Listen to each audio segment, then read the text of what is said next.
It's time for MacBreak Weekly. Apple replaces free with Get on the download buttons on the App Store, declares victory in the patent wars, and reaches $700 billion in market cap. MacBreak Weekly is next. Netcasts you love. From people you trust. This is Twit. Bandwidth for MacBreak Weekly is provided by CacheFly at CACHEFLY.com. This is MacBreak Weekly, episode 430, recorded November 25th, 2014. Getting Shingy with it.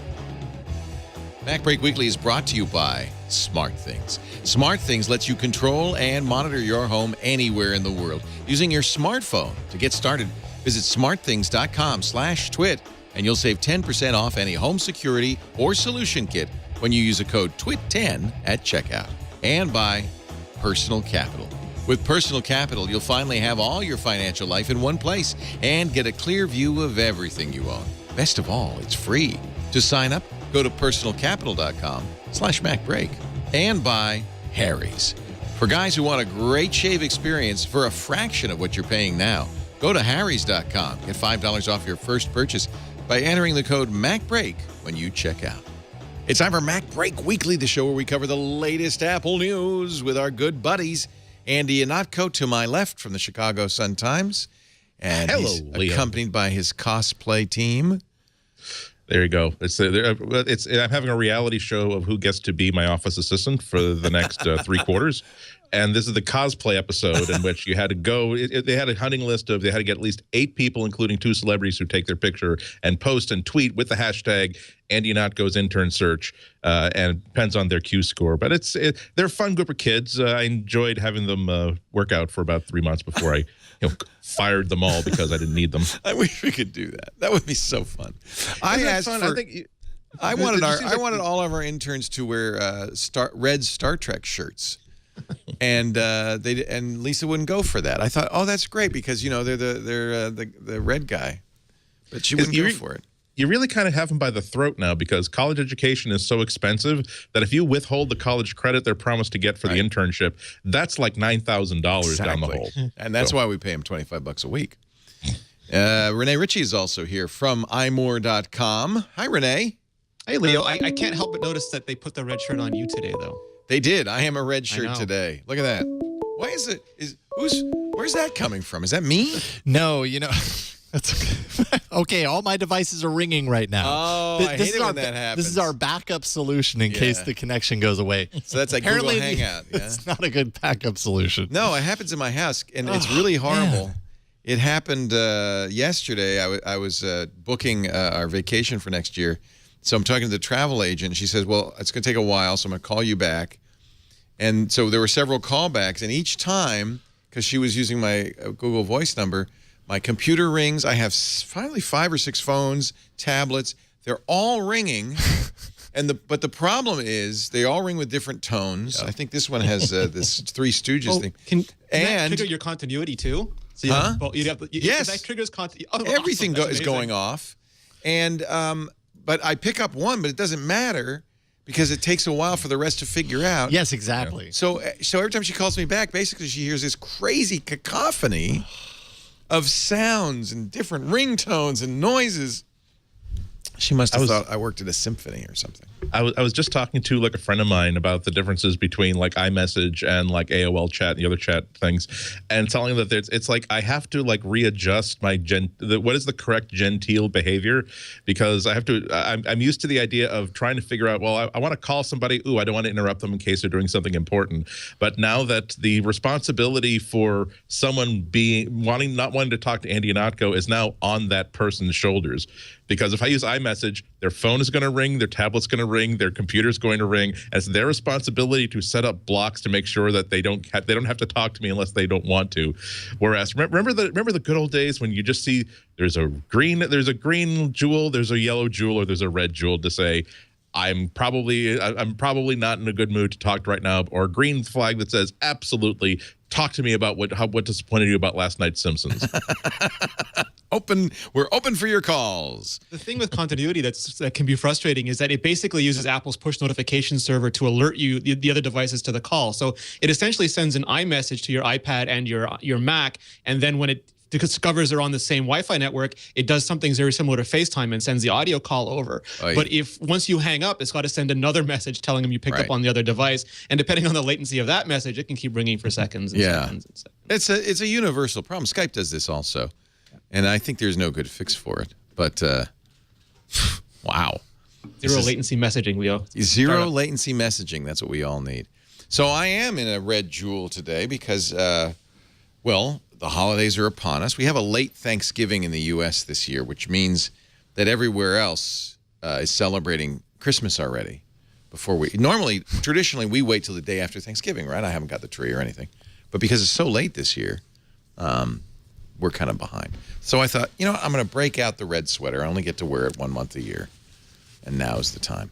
It also means I'll be the first to go when we run down to the planet. I thought it was product red, Leo. I was assured that you were. Like, if I subscribe to Leo right now, it's a product red, Leo. The product red is an interesting. We were talking about this before the show. If you go to the Mac App Store, it is normal. There's not a lot of red. In fact, the Evernote green kind of dominates my page because it's a featured product. But if you go to the iTunes, holy cow! Everything is red. All of the apps now are doing red. And, of course, this is Product Red, Bono's meta charity that raises money for AIDS research. And the goal is to have an AIDS-free globe in the next few years. So it's a good cause.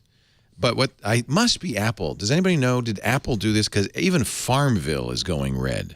I can't give all the details because they're internal, but my understanding is this was a rank and file initiative. Someone inside Apple, not management, thought of this idea and then walked it up the chain, and Apple awesome. approved it. Yeah, it really is the kind of company Apple is, where someone can have an idea like this and then it can just spread. And they got these 25 developers agreed to it because these apps had the kind of in-app purchase or purchase setup that made these sorts of deals possible. Right. So when you buy, for example, a GarageBand, you buy a set of loops, that money goes to charity. And then Apple decided to pitch in as well. So on Black Friday, if you buy something, you'll be given a gift card, and a portion of that gift card will go to Product Red. And then Cyber Monday on the online and retail stores, if you buy something, a percentage of the profit Apple makes from those transactions will also go to Product Red. So the developers are pitching in, and Apple's pitching normally if I purchase something on the Apple Store, 30% goes to Apple.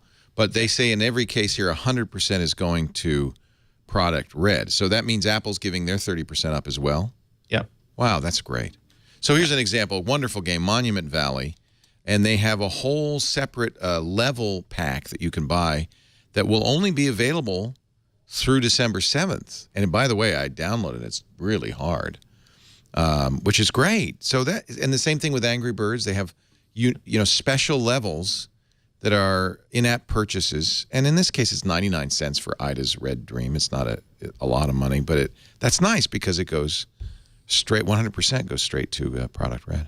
And it's indies too. Like Real Mac is doing it with the Clear To Do app. You can purchase the Clear To Do app, and part of that will go to Product Red. So it's a good mix. I mean, Kim Kardashian is in there, and Threes. It's an incredible range of different apps, and Apple's own GarageBand is in there. That's neat. So with Clear, you'll get a special red theme, which you probably won't want to use because everything looks the same. But still, you'll feel good for getting. You'll feel good. You'll feel good. And Apple's supported Product Red for years. I mean, I remember buying a red iPod. That was the U2 iPod. Yep. I remember we bought red smart covers for the new iPads. Both Lisa and Sarah bought red covers. So the proceeds went to Product Red. So yeah, that's good. That's nice. Clash of Clans. The warrior has red hair and a red mustache. Wow. They updated their icons. They updated their art. It was a significant effort. It all happened Sunday night, which is pretty impressive because Apple is on vacation this whole week. So they had to get it. And as I understand, everything goes through December 7th or 8th. So if you want to take advantage of these, there's a pile of red gems that you can buy to benefit Product Red. And you can then use it to decorate your town hall for the holidays. It's perfect. Everybody wins. And the best thing is, it underscores that consumers should be addicted to in-app purchases. Don't even think about it. Just do it. It's good. Actually, I don't want to be a Grinch. Do it. I just want to make sure because you're dressed like Bob Knight. You know the coach used to throw chairs as basketball players. Bobby Knight. Yeah. So if you want to do like cosplay and be in character like that, you could. I went to Charity Navigator to see. I before I give to a charity, I always go to Charity Navigator and I see if it's a 4-star charity. They will investigate the charity as to how much of the money goes to the causes, how much it goes to administration and all that stuff. And I like to pick charities where the majority, the 4-star is what I look for. But unfortunately, I don't see Product Red in here. So I don't know what that means. But I always like to do that. I guess Red is not a charity in itself. And they don't, it's not in here. So they don't, but they don't really, if you go to red.org, which is the Product Red website, they don't really say exactly which charities the money goes to. Maybe I can find it. I don't want to put a rain on anybody's parade by any means. Because, the cause is good. I just want to make sure that it's, I get nervous when I see all these corporations buying into it, right? Well, that's the advantage of with Bono. It makes it a trendy or an easy thing for them to do. High Created by recognition. Bono and Bobby Shriver in 2006. They've raised immense amounts of money, literally billions of dollars. Here's the annual report. So you can go read the annual report and see. One of the things I like is if you go to apple.com/red, it tells you all about this. If you go to apple.com/watch, it tells you all about their URLs are just so easy to. Yeah, let me tell you, having been through these web design scrums, this is non-trivial to do this. Yeah. This Friday, buy select Apple products, get the gift. So that's nice. You know what? I think that's what Black Friday should be. Let's make it Red Friday, because then it's not about what can I get for $1. And Apple's never had great Black Friday deals. It's let's the support. black is supposed to be in the black, so if you change that to in the red, the retailers will. They're not going to be happy. Yeah. See, I'd like to know a little bit more. And goodness knows, but everywhere I go to read, including the Apple page, it says it goes to the Global Fund to help fund AIDS programs in Africa. They've raised $75 million from Apple alone. It says $275 million for the Global Fund, so I was wrong about that. But I don't see anyway. I don't want to be a Grinch, and gosh knows I have plenty of Product Red products. I always buy it when I can. Anyway, nice job, Apple. Nice job. It is definitely something that fits their role as a retailer as opposed to a tech company. It's like there's a relationship you have with your customers that goes beyond, here, we've made this new shiny thing, go buy it. And it comes to, no, you're part of the community of JCPenney shoppers, and you're part of the fact that you shop at Whole Foods says something about you, and we're making this special thing that we're doing that as a community we know that you will love to do. And I think that's something that's still very, very Apple. Here's something. This is from the FAQ. Red takes no money. Sale money, 100% of the money from the sale of Red products goes directly to the ground in Africa in the form of Global Fund grants. So I guess they're a variety of grants, and they do give 100%. So I think I'll give them 4 stars. The Leo Charity Navigator gives them 4 stars. Or Leos. And by the way, it's not tax deductible. Since Red products are purchased through our corporate partners, Red products are not tax deductible. You don't get the tax deduction. Apple. That doesn't hurt.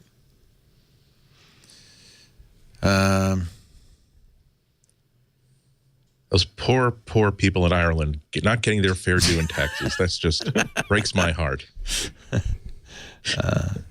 So yeah, it looks like each country determines the exact needs of their country and how the money will be used. Programs are reviewed and measured for success. So it's complicated. First that Bono puts his music on my phone. Now he puts his red icons on my phone. Leave my phone. Has anybody complained? Maybe people were complaining on Twitter. Maybe this is just them softening us up for like the red beets icon. Product red beets. Yeah. Moving on, ladies and gentlemen. Apple's Rockstar-backed patent war. We have peace in our times. Seems to be coming to an end. Yeah. I mean, or another way of looking at it is that, you know, that machine gun that just like kicks the hell out of your shoulder when you use it, they've decided to stop using that now. Rockstar was a company formed to hold the patents that Apple and others bought from Nortel.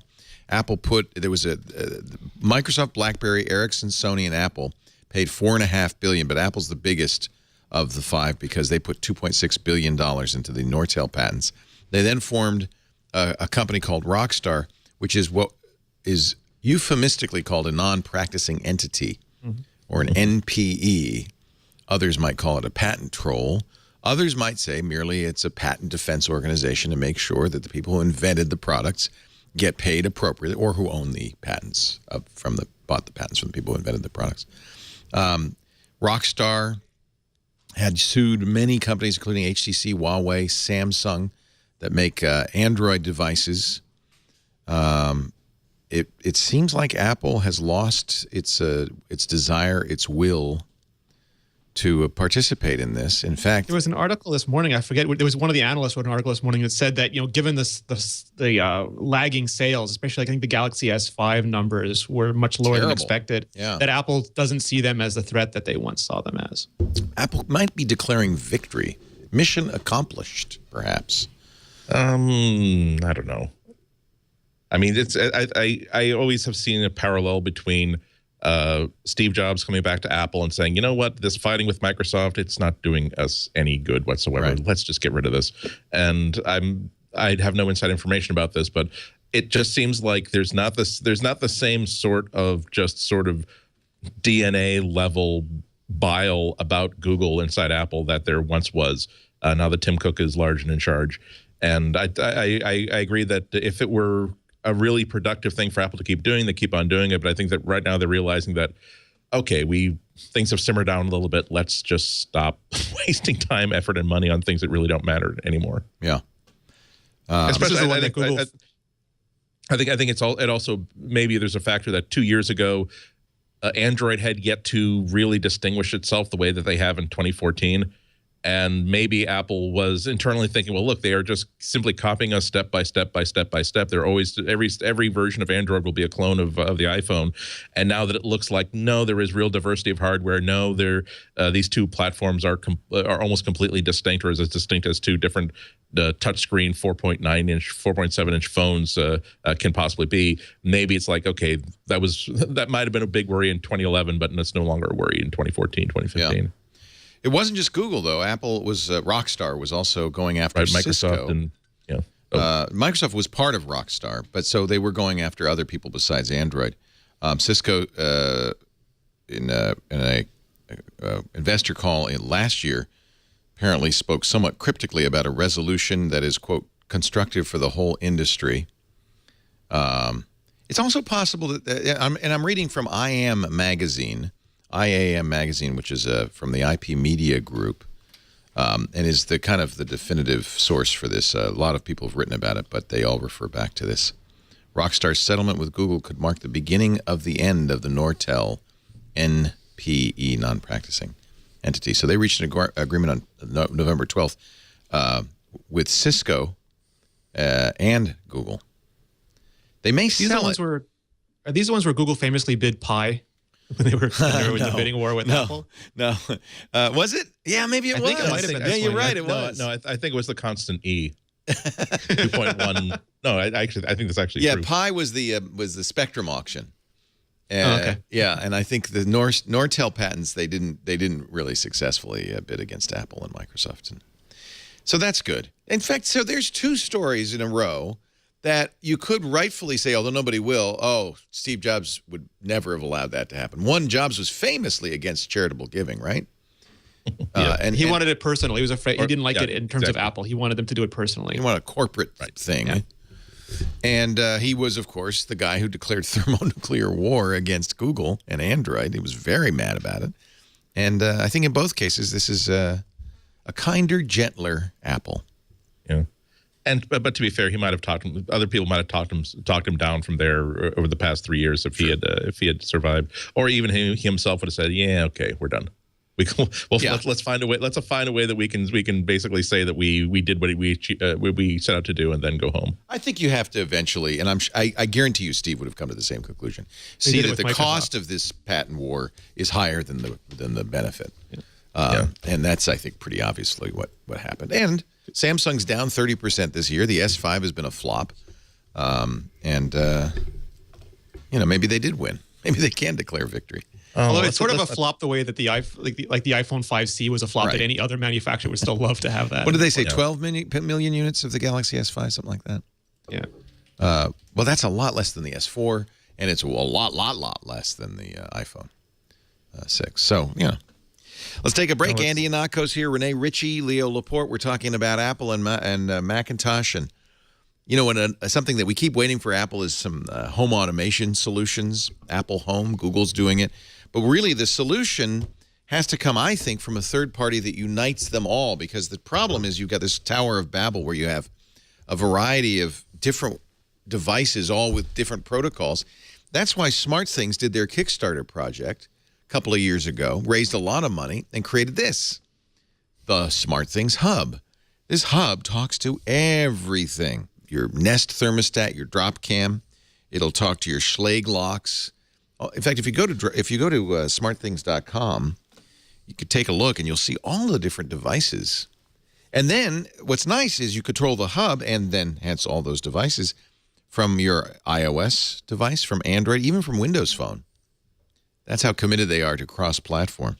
SmartThings just announced that next year you'll also be able to control and automate a variety of Samsung appliances, including refrigerators, washers, dryers, air conditioners, and even a robotic vacuum. So what you do is you put this SmartThings presence sensor on your in-laws, and then when they come in the house, the robot vacuum starts cleaning up. And that won't work. It'll be too late by then.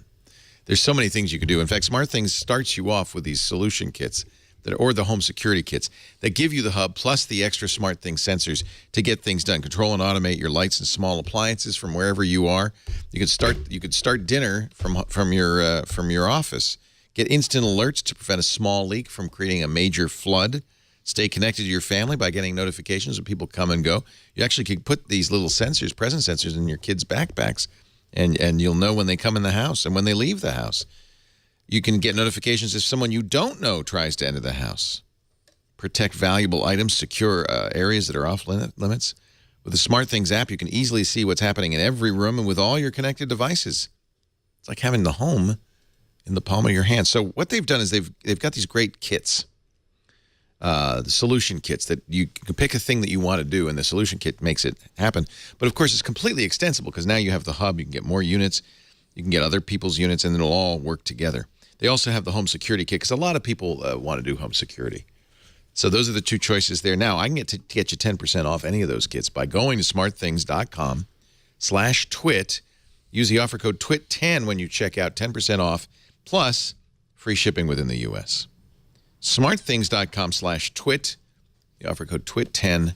This is probably the easiest way to automate your home, and it's got great, expansion capabilities.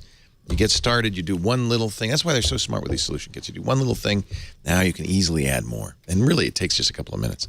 I was able to get this all set up and really almost instantly. It's so cool. smartthings.com/twit. Apple stock continues to surge, and Apple has now crossed the $700 billion market cap. Holy moly. So glad they listened to all those investors who said they should fire Tim Cook.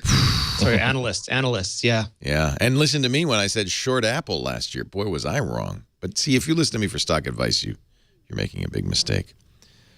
Previous record, $658 billion in September 2012. Apple is now more valuable than ever before. Remember, they did a 7-to-1 stock split. So a lot of times we talk about the stock as if it hadn't split. It already hit $800 a share. Oh my God. It's now up to $840 a share, more than $120 for the current share. That's just incredible. To put it in perspective, Microsoft's market cap, and by the way, Microsoft's number 2 is $394 billion. $702 billion, $394 billion for Microsoft. You know, the days when Bill Gates appeared on looming over Steve Jobs on stage, I will save Apple. Here's $100 million. Instead, You talk about your haunted empire, right? oh, yeah, really. That does put a haunted empire in perspective, doesn't it? That's just amazing. that was always just cheap theatrics. That stock buy was never that big to begin with. It was more like an act of faith for people who needed silly people who needed reassurance that Apple was not going to be going away in the next 90 days. I'm not convinced of that. I mean, didn't they say that it had 90 days of runway and that Gil Amelio had practically bankrupted the company? This was right when Steve just came back. Wasn't this money kind of instrumental? People have said it saved Apple. You don't think so? I don't think it was the money so much as there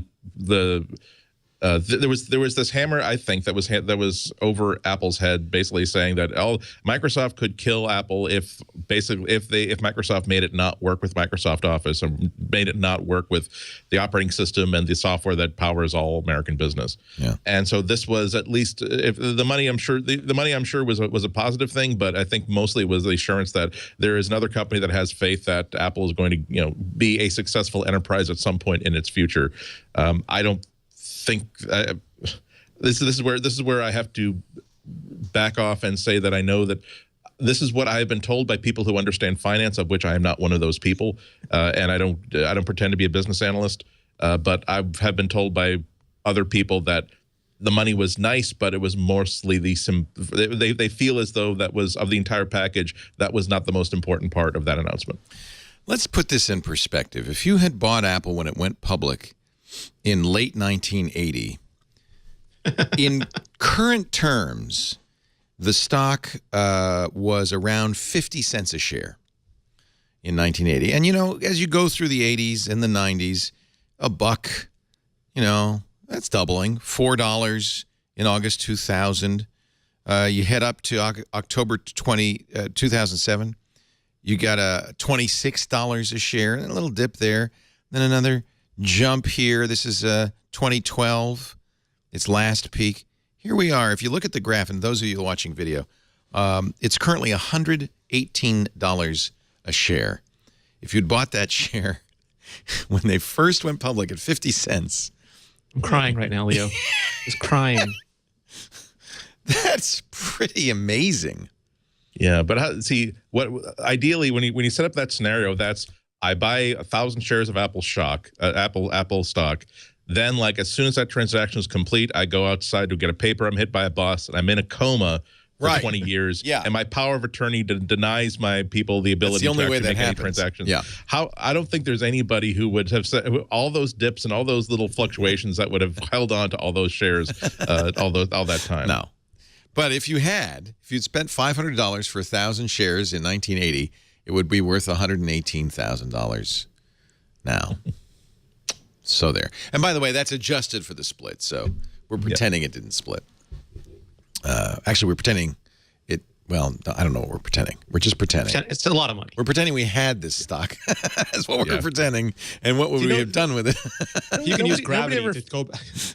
Nobody ever fantasizes about buying a losing lottery ticket. Yeah, right. It's always, But the kid needed braces, and I was told that we got to spend this $5,000 on orthodontia. You got to say, though, if you look at this is the graph for the whole life of Apple. And the big jump is when? 2007, of course, when the iPhone comes out. And this most recent jump is probably due to the great success of the iPhone in the last quarter. And I think built into this is excitement about Apple Watch, right? And the buyback. I mean, it's everything that Tim Cook is doing landing at once. Yeah. Boy, that haunted empire. I'll tell you, the ghost of Steve Jobs way down here in the valley is really haunting this Mount Everest shows you, over here. The value of the short-term opinion. Yeah, it's amazing. It is amazing. Also, I mean, I think every time we talk about financials and stuff like that, we always talk about, oh, isn't it adorable how the analysts talk about what Apple should and shouldn't be doing? Oh, isn't that outraged shareholder? Oh goodness, let's bake some cookies for them the next time, so that every time you you raise your little fist in the air. It's like when a rabbit can't get into the little plastic bag that has the little tiny carrots in it. It's just adorable to watch. It's like almost anybody who is seeing the numbers, seeing that it's a binary state. You look at how well Apple is doing, and you say, whatever they're doing, maybe they should keep doing things generally on that shape. And we should point out that, in fact, it's not merely the stock market. I mean, that's merely the stock market's opinion, and there are other, ways you can look at a company and its success. That's just what the stock market says about it. And again, analysts' job is not to inform us; it's to get their clients to make money, and they'll tell you it's doomed so that people sell and their clients can buy more. Oh, that would be wrong. You think? Well, also, wasn't it? Well, I've seen also, the YouTube videos. What was the Martin Scorsese movie with Leonardo DiCaprio as the corrupt investment Wolf of broker? Wall Street. Yeah, it had that one line that kind of chilled me because it was so simple and so true. It's that scene in which Leonardo is getting started in this business. Matthew McConaughey, as the seasoned expert, is explaining what their business is. And he said, I will not do my Matthew McConaughey impression because I do not have one, and also I've never done dope, but it just puts that little oily thing in the bottom of your throat. There's something magical that happens there. Yeah. But he says that if so, we give our client makes money, and what they want to do is they want to cash out and they want to keep that money so that they can maybe retire someday or maybe buy a home. We don't make money unless they keep making transactions, so we have to talk them into letting us put their money someplace else so that we collect a commission. Then let them put it someplace else that makes the transition. So it's like, you know what? Now that I heard that, perhaps I'm going to be looking at this industry with a little extra skepticism that I had. That I had skepticism before, but maybe I'm going to be a little bit more skeptical. There's that amazing Jim Cramer video where he's like, all you do is you float a rumor about the iPhone being delayed, and then everybody panics, and you make money on it, and you just can't believe he's telling you all this stuff. Then you watch it and you realize what all their advice is really exactly what they're doing. Yeah. All right, here's a reason to depress the stock price. Apple $450 million ebook settlement gets final court approval. So there you have it. This is the case where all the publishers and all the companies involved had settled except Apple. Publishers, the Department of Justice was upset at Apple, saying that Apple's ebook pricing was unfair to Amazon, right? Yeah, this one you can really fight over. We have talked a lot about it. Judge Denise Cote, who was the judge of record in this and many other Apple cases, approved what she called a highly unusual agreement. Apple will pay $400 million directly to consumers. Could be as many as 23 million consumers. So you're going to get $4 if the company is unsuccessful in appealing a ruling. So the publishers will be, the 5 publishers will be splitting $166 million. No, I'm sorry. The publishers are going to provide $166 million for ebook purchasers, and Apple will pour $400 million into that as well. Hatchet authors will still get nothing. Authors get nothing because all you did was write the book. Where's the monument to the real heroes of publishing, the content aggregator? That's what I ask. The deal still allows Apple to appeal, but this settlement was on the eve of trial, so this is good news. The trial is off now, although Apple could appeal. I don't understand it. I'm not a lawyer, so. On Twitter, Counter Notions, one of the famous Apple analysts who doesn't use his real name, was doing a whole bunch of lists of things that Judge Denise Cote could go after Apple for now that the ebooks thing is settled. If the appeals court overturns the settlement and returns the case to Judge Cote, Apple only owes $50 million to consumers and $20 million to lawyers. Oh, my God. That's who makes out on these things. Well, again, as a consumer, am I better off today than I was before this lawsuit? And it's hard. I'm hard pressed to say I am. I mean, maybe I am, but I haven't noticed any big difference. There's just a single vendor, Amazon, who can sell books for whatever they want. Right. And that doesn't seem in my best interest. Yeah, I don't get it either. Is that really true? Huh? Is that really true? What? Well, there are multiple vendors. Well, I mean, not of any significance compared to Amazon. What is Amazon's market share? Is it like more than 50%? I do not know, but I know it's. And this is only ebooks, right? Yeah, Yes. I mean it's similar to Android versus iOS, similar to Microsoft versus every other operating system. It's dominant, but there's still room for play elsewhere. I have the numbers as of February. Well, you see the damage they can do by pulling someone like Hatchet off their shelves. And it's not Hachette comforting. did settle.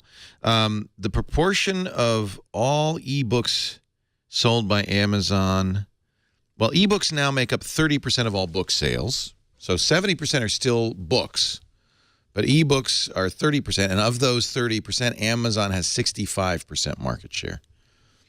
Apple and Barnes & Noble account for the rest.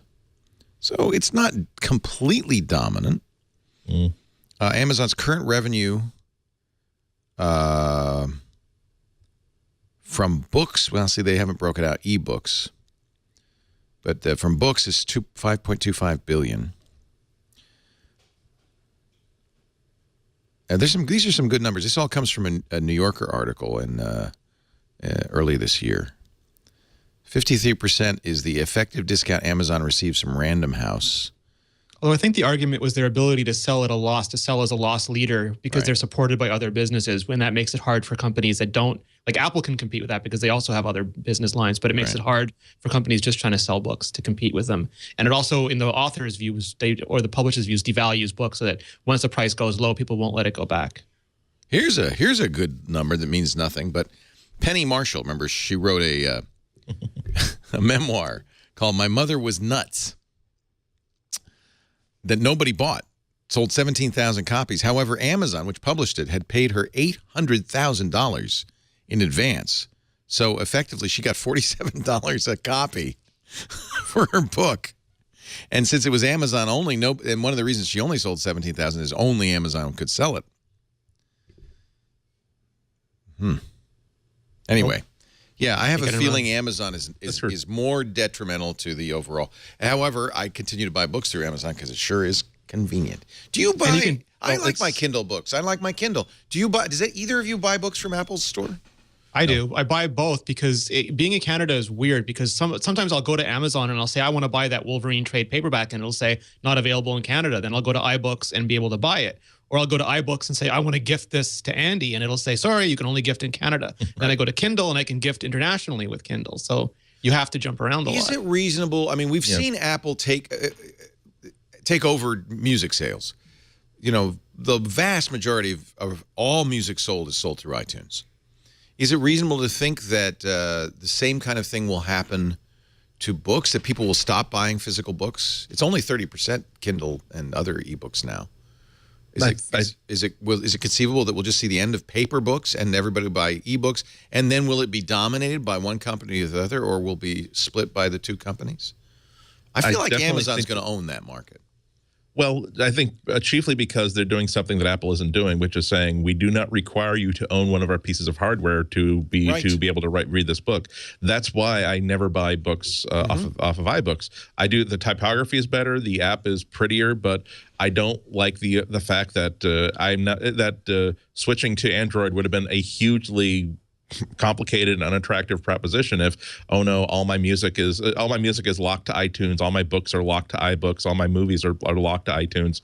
Right now, really the only thing that's still in that music has escaped the corral, but we're still in a world where you can spend $1,000 on books on iBooks and you have to own an Apple device in order to read that stuff. And I don't think that's a good idea for reading a library. I think ideally you would like to be able to buy all these things DRM free, and I don't think that we should allow ourselves to be lulled into a sense of complacency that buying books without DRM is never a viable proposition for the publishers to offer. But that said, I do like the fact that I recommend Kindle over almost everything else, chiefly because they are willing to put a reader on anything with a pulse. But it's still DRM'd, isn't it? It's still DRM'd, but it's available on anything. And even Google Play, they will support devices that are within their best interests to support but they still have their vendetta against, or excuse me, they still have their prejudice or whatever it is against Windows Phone. Yeah. So you won't be able to get a native Google Play Books reader for that device. Can you strip off the DRM from Amazon's what is it? What is the Amazon format? EPUB? There are ways to do that. They're not quite legal, but there are ways to do that. But I mean, I think they really embrace something that for their own best interest. They embrace something that that Steve Jobs was talking about with iTunes. That we want to make it so easy to buy stuff from our store that you would not want to buy stuff from anybody else's store. And Amazon, I have tried these DDRM apps for Kindle. I've never felt much of a motivation to use them because, well, is it going to be easier than just simply downloading the Kindle app for my iPad, than the Kindle app for my Android tablet, than for this whatever thing? No, it's not going to be. So, okay, I've academically proved it works, and now I don't have to use it again. I'm with Andy that I tend to use the Amazon stuff too, but I also don't ever want to, intellectually, internally make the mistake that, Apple is very easy to see. Vertical lock-ins are really easy to see. Horizontal lock-ins, well, it's the kind that Amazon has where, yes, I can get it for every device as long as they keep supporting that device, but there's nothing to say they won't stop one day in the future, and I can't just take that book, and if I decide I like iBooks better, load it into iBooks or into whatever reader I want, it's still locked into Amazon's layer. So while they right now support all the devices I want, I would still really, really, really like that DRM-free option because music is the only thing we can get right now that really I can put it up on Amazon's Locker, I can put it up in iTunes Match, I can put it anywhere I want, and that's the only way to get rid of the lock completely. Yeah. The problem is that this is not going to go away until we as consumers start demanding it. Comixology over the summer started adding DRM-free comics as an option. As a matter of fact, they retroactively applied it to whatever books you've already purchased, providing that the publisher has already okayed DRM-free downloads on that title. So until consumers start saying, no, this is BS, I don't want to have this locked into Comixology platform, I don't want this locked into the Kindle platform, and they start taking their business elsewhere, or until piracy becomes so well organized that it is just as easy to grab a non-DRM'd version of this illegally than it is to simply spend $9 or $12 on Amazon to buy it on a Kindle, then that's going to be the state of affairs forever. Yeah. I'm looking at Calibre, which is one way to do this. It's an open source free ebook converter, which will convert. By the way, there's an Amazon Prime ad at the top of it, which Amazon would not be happy to know. So it looks like it'll just read the files right off your Kindle and convert them to some other format. So it's not the strongest DRM. I don't think that breaks DRM, though. It doesn't break DRM. The last time I looked at it didn't. What it does is if you have, let's say that you've done like a send to Kindle from your web browser, it will transmogrify those Kindle files to something else. But I could be wrong. That was the last time I really looked at Calibre, and that was a year and a half, 2 years. I'm not ago. advocating it. I'd be shocked if anybody based in the United States published a app that breaks the Digital Millennium Copyright Act and just said, "Hey, here we go. Go ahead and use it. Enjoy it, everybody." Hey, I spent the weekend ripping Blu-rays that I bought off of at my comic book shop off the secondhand thing, and it works great, but it has to be real. Setting it up has to be really complicated because they have to make sure that the stuff that runs afoul of the feds has to be located by a company and a server that is not in the United States of America. Yeah. So once you snap these, it's like it's like Scaramanda's gun from The Man with the Golden Gun. It's like, hey, everybody, here's my gold fountain pen, and here's my cigarette case, and here's my lighter, and here's my cuff link.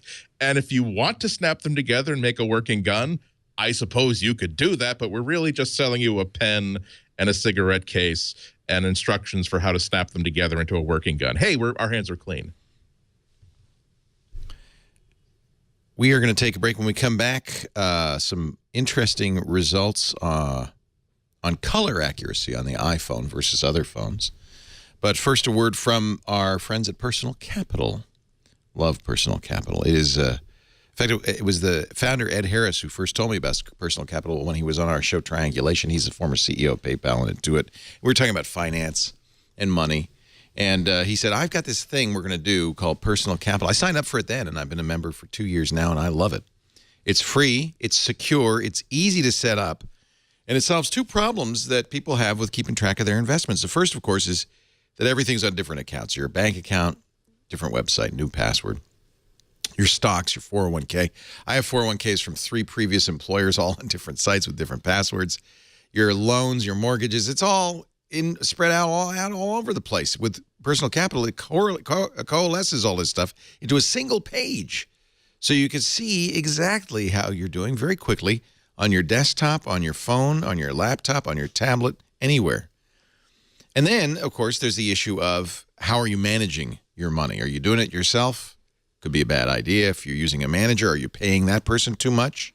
Or the broker, the online broker, too much? Personal Capital makes it very simple to see where your stuff is, to see how it's doing, to manage it, and to find out if you're overpaying for the advice. You could even get tailored advice from Personal Capital on optimizing your investments. So stop overpaying in fees. Try Personal Capital. It's free, personalcapital.com/MacBreak. They even have an award-winning app for Android Wear. You can put on your watch. It's in the Google Play Store. Pretty awesome.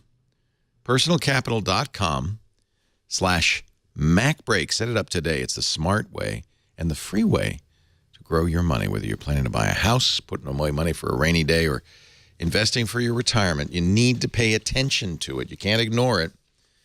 The more you know, the better you'll be. Personalcapital.com/MacBreak. We thank them for their support of MacBreak Weekly. Do you guys trust DisplayMate? The folks who do these? Not as much as a Nantech, but more than me.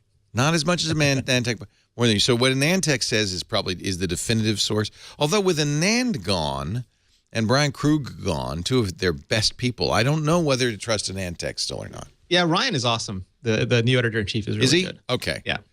Boy, that if you say that, because you're a competitor, so if you say that, it must be true.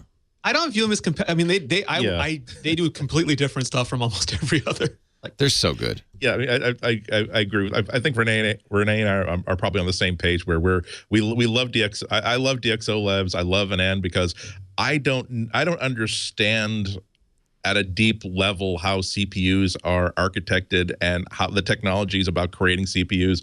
So I think it's very, very valuable to say, and let's see, what about the A8 chip? Let's see what Anand has to say about that. Yeah, no, I do exactly the same thing. And then whenever, and of course, I'm always careful when I write about it to say, oh, here's what Anand has to say. Here's what DxO says about this image sensor. So there's competition, but then there's, oh, thank goodness for this resource that they provide. Yeah, I don't think either Andy or I have 20 grand worth of optical test equipment. And I have to say, not to say the post-grad engineering degrees that are required. Yeah. DisplayMate makes software that people use to calibrate monitors, to test monitors. And their president, Raymond Sonara, will publish articles about color accuracy on displays all the time. And I feel like these guys are paying attention. Like, DxO, Mark, sells software. So, DxO and DisplayMate, maybe they're not completely independent journalists like Anantech. But as you say, who has the equipment to do this anyway? Yeah. And so I feel like these are, these charts are self-explanatory. They talk about display color accuracy. That is an issue of how accurate, a blue, is it blue? Is the red? Then there's gamut, which is the range of colors that can be displayed. And of course, no display can do everything the eye can see. People say, oh, it's got 4 billion colors. That's more than you can see. But what's the gamut? And that's what matters, is the range of colors. And then things like how well it does skin tones and things like that. So they do these shootouts. And so they've done recently a shootout from the iPhone 6 Plus, the Galaxy Note 4, the Air 2, and the Surface Pro 3. And there, it's probably worth reading the whole thing and looking at all these tables, although it's hard to take a simple takeaway from this.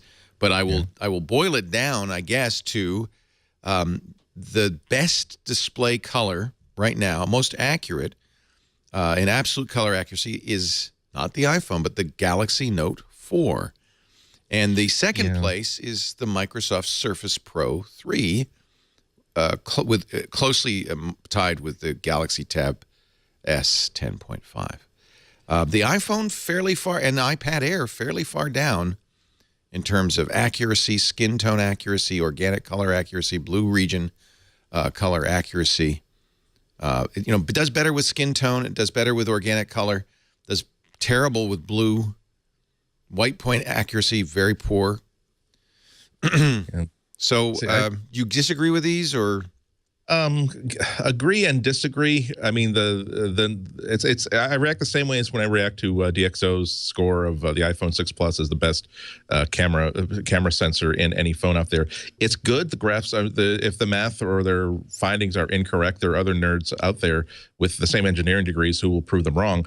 It's just that what I don't like is when people take this information and try to extrapolate out of it by saying that, oh, well, that means that the Samsung Galaxy S4 is going to look so much better than the pictures that you're going to look at on your iPhone 6. Like, well, no, that's not necessarily true, because all you're looking at are graphs and where those points fall among those graphs. Especially when it comes down to something as subjective as how good is this photo that this camera has taken, and how good does this image or this video look on this display?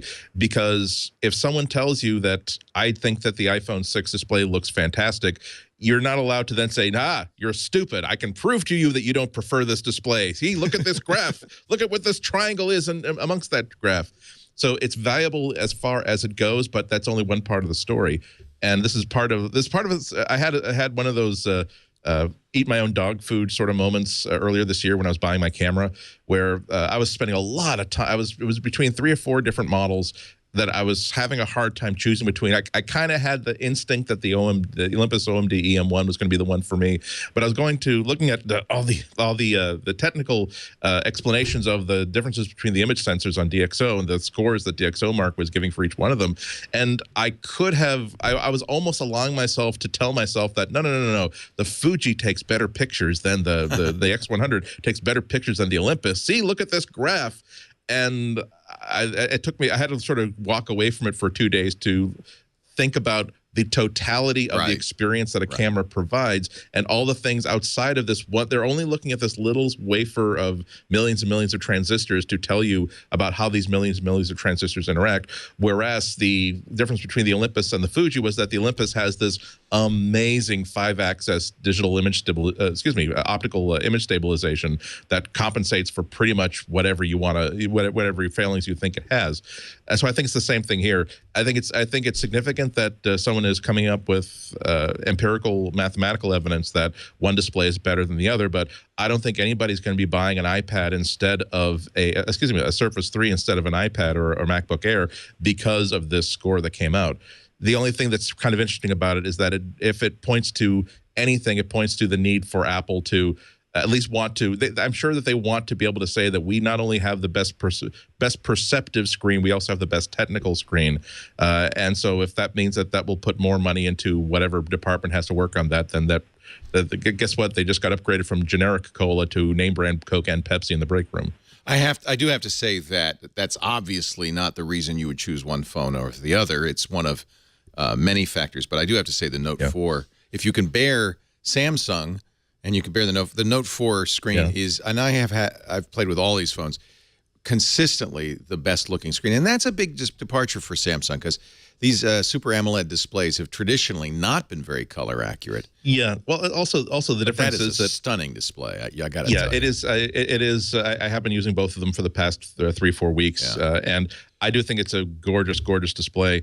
And one of the things that keeps coming up whenever people talk about displays in a technical way, that well, you're only responding to the Samsung display because it's more higher contrast and like deeper colors, and it's like when McDonald's puts more salt and spices into the meats. And yes, but people like salt and spices. That's why that's why people like this cheeseburger very, very much. Better.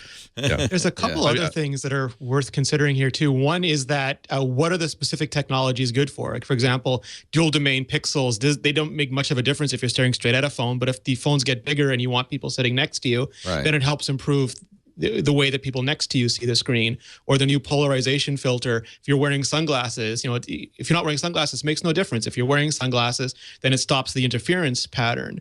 And the other thing is that the technology itself isn't an indicator, the way Andy said, because it also depends quite often. Like Amazon had much better screens in their tablets before Apple did, because that technology just wouldn't scale yet. And when you bought as many screens as Amazon did, it was fine. But you couldn't put those on iPads because you'd need way more than the technology could provide. So it's a very delicate sort of balancing act.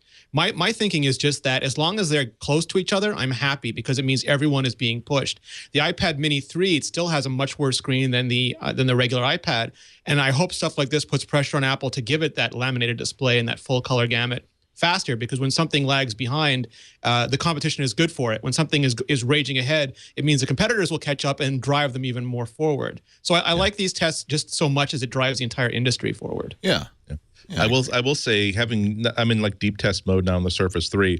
I love the screen on the Surface 3. It is just people beautiful. Are raving about it. Yeah, I mean, I've got it in front of me right now with my show notes, and my daily driver is a MacBook Pro Retina that I bought late at the last winter, and so that's no slouch either. But yikes.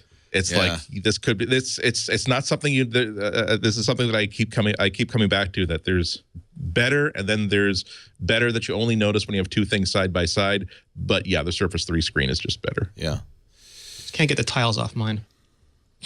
I have to say, there's some really wonky stuff about TouchWiz and everything, but yeah, it is sometimes the case that the screen is so good that you just go, I'm going to give up. I'm going to sacrifice other things because I just Samsung really is like the Charlie Brown of like phone makers, where like he will be like 10 feet away from the finish line, about to win the big road race for the first time and finally win something, and he'll find a way to, I'm supposed to turn off this way, not go that way. It's like, just give us stock Android. It's fine. It'll be so much, but no, don't do anything. It's when I'm testing the cameras, for instance, this conceivably has one of the best cameras that you can buy in a phone, and I include the iPhone 6. Yeah. But it tries to help you out in ways that make it one of the most annoying cameras to possibly use. It's like I had to reshoot a whole test sequence because it was taking terrible pictures because it kept trying to be adaptive and improve things for me. Yeah. When, okay, I turn off this, turn off that, turn off that, turn off that, turn off this.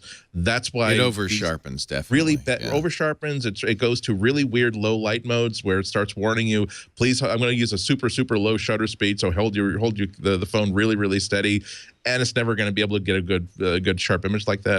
It's like, I think that you almost have to do two different reviews of any Samsung device. You have to review the version that people are paying $200 for with contract, and then you have to review the $700 one, Google Play, Google Experience one, because boy, are those, if you buy it with stock Android, it is such a competitive phone with absolutely everything out there. Once you put TouchWiz on it, it's not a bad phone, but it's not as good a phone as it could possibly be. I'm kind of hoping that I can get a generic ROM on this Note 4. Although, there is a lot of touch in it, using the stylus that will go away, a lot of features that will go away. But boy, the image quality is just pretty dramatic. It's so gorgeous. That's the same complaint I was about to have, because I think that when I'm disappointed with the display, it's because it really is adding too much salt, adding too much spices, adding too much fat to the recipe. When if you just let the display do what it's supposed to do, it'll do fine. There are don't read the comments on that article about the screen differences, because oh my God, it is like it is like I didn't know that there were soccer hooligans that write about that are interested in phones, but we got the Apple soccer hooligans and we got the Samsung soccer hooligans.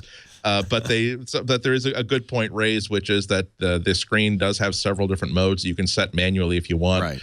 This Note 4 has this special thing where it will try to figure out that, you're in the gallery photos app, so I'm going to fine tune it so that photos look really good. Mm-hmm. You're now just scrolling through a list, so I'm going to fine tune it so that I'm going to make the colors bolder and sharper and brighter so that it's easier to navigate apps. And I think there was some question as to what mode that they were testing in when they were completed these tests, but I'm sure that they made it a fair playing ground for everybody, because I don't think that this company has the reputation for being dopes. They use the basic screen mode, which is not the adaptive mode. So there's 4 display. There's adaptive display, AMOLED Cinema, which is, I don't know how these are different. AMOLED Photo, which is a little bit more muted, and then basic. And they say they use the basic screen mode. But man, AMOLED is getting so much better. I have to say, Yeah. Even the new TVs are looking fantastic. Yeah. Anyway, it's hard for me to put this phone down as much as I want to hate it. It's hard.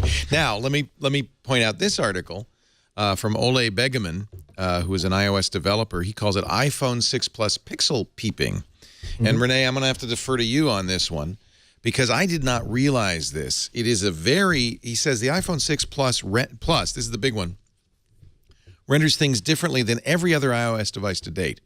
To developers, which he is, the device exposes a screen rectangle of 414 by 736, which the system renders at 3 times scale into a backing store, not an on-screen display, but a backing store of 1242 by 2208. Now, of course, it's a 1920 by 1080 display, so the backing store is then, and this I always thought this was a bad idea, downsampled by 13% to the native resolution. In other words, normally when you have a display, the ideal resolution is the native resolution, dot for dot, on the display. That's what you want to do. But that's not what Apple is doing with this. In fact, they're downscaling, which traditionally will give you some blurring and some weird artifacts. Now, he says that in practice, the resolution is so high that I haven't noticed this, but he did take some up-close screenshots to give you an example. And what he's done is he's created a grid of vertical green hairlines with varying spacing on a black background. Now, and this is perfect on the screen, and this is at 1242 by 2208. So this is every line. Of course, if you're watching our video, it's heavily compressed, so you won't see this. But every line on this is exactly right, and you can see. I can even see on our TV moiraying over here on the left, which is in fact not the case. So you should read the article at oleb.net. Then he talks about the rendered three times scale, and then downsampling. And this is a photo of the screen, and I think you can see clearly the artifacting on these lines because of the downsampling. Now, do you see that on screen? Probably not, but I think it could impact the iPhone 6 Plus screen in the sense that it might make you feel like it's not as crisp as it could be. So, Rene, what do you think? So, I mean, it was noticeable to everybody before apps updated because they would upsample them from the old resolution. And it was really bad. Yeah, I did notice that. By the way, this is an iPhone 5, which is rendered at 2x, and so you don't get any of the image issues because you don't get any. Well, it's rendered at 2x and displayed at 2x. So there's no scaling. It's rendered at there's no scaling. So that's an iPhone 5. That's a 6 Plus. And admittedly, he had to zoom in a lot to see this. So, I mean, if you're Lorne Brichter, you will probably notice this, and it might drive you crazy. Right. Not everyone is going to notice this, and there's a history of different display technologies and who can notice them and who can't, because it's just not something that everybody pays attention to, and not everybody can actually notice the difference. Some people will see a slight flickering when they move horizontally because it changes which pixels are on and off differently because of the scaling. Right. For most people, the resolution is so high, the density is so high, over 400 dpi, that you won't notice any difference. The advantage to the way Apple did it is that they could have gone to 1080p and just created an arbitrary screen target for developers now, but that's not very future-proof. By going to at 3x right now, it means that one day when they get a display that has the logical resolution of the frame buffer, it'll be perfect, it'll be exact, and developers won't have to dish the 1080p resolution and start making 3x assets. There were some rumors that Apple was trying to get a display that density in the iPhone 6 Plus, and they just couldn't do it, so they went to Plan B, which is 1080p. But whether that's true or not, next year, the year after that, there will be an at 3x native display, and all of the apps built for it will be fine. You can target 1080p today if you use OpenGL. They'll let you call directly. So you can make a 1080p image. If you know OpenGL well enough and you really want to go to the trouble of doing it. But for most people, there's absolutely no difference. You've got to break out the macro the way he did to really notice those kinds of things. Right. All right. So there are people in the chat room who say they can't see it. There's a percentage of people who can. It's back when they had those old, I forget the screen technology, but some people can always see small disturbances. Depends on the acuity of your vision, and your sensitivity to movement. I think you may not notice it exactly, but you may say, I mean, it is certainly not desirable to do that 13% scaling, the downsample. That is definitely not desirable. As you go to, I mean, it's the tension between that and making adaptive UIs, because you want developers to be able to target, and this is the problem everyone has to face. You have fragments on Android and other things. WebOS tried to do it. Everyone has to find a way to sort of paint variable size screens, and they're doing it on the Mac as well. And they have very good scalers that try to identify objects and make those objects as crisp as possible, and not just do one-to-one pixel downsampling. So it is just a challenge, and it is, the awkward teenage years of displays going high density. Text looks fine, right? 1080p video will be rendered at 1080p, so that'll always look fine. I believe games will be painted at the same resolution, especially if they're using OpenGL or Metal or something like that. It's really only interface elements like the single pixel horizontal or vertical lines that you'll start to notice that stuff. Yeah. So, yeah. I mean, to me, the text on the 6 Plus looks really, really crisp. Some people can notice one frame being dropped from a 60 frame per second video. Some people are magic. Yeah. Yeah. But it may contribute to me, apparent superiority of the Note 4 screen. I mean, it may contribute to that. I don't know. Yeah. I mean, that's assuming there's no scaling on the Note. Well, actually, I don't know. That's a good question. The Note is 2560 by 1440. It's ridiculous. Yeah. And who knows if that's... Yeah, there was a Sharp panel being showed off that was 700 DPI in Japan recently. Come on. Come on, man. You can't tell the difference. Silly. And then there's issues, I'm having all sorts of Wi-Fi issues on this Note 4, as probably people have noticed. Things aren't loading. And I haven't had that trouble on other phones. So which is more important, that your phone is fast and works, or that its screen looks great? That's the most frustrating thing right now with all these devices. The operating systems are complex enough, and all our personal setups are so different that a small percentage of people have Wi-Fi issues on every version of iOS and every update. A small percentage of people have almost every issue on almost every platform, and it's not everybody. Right. I don't know. I raise these things because you should know, right?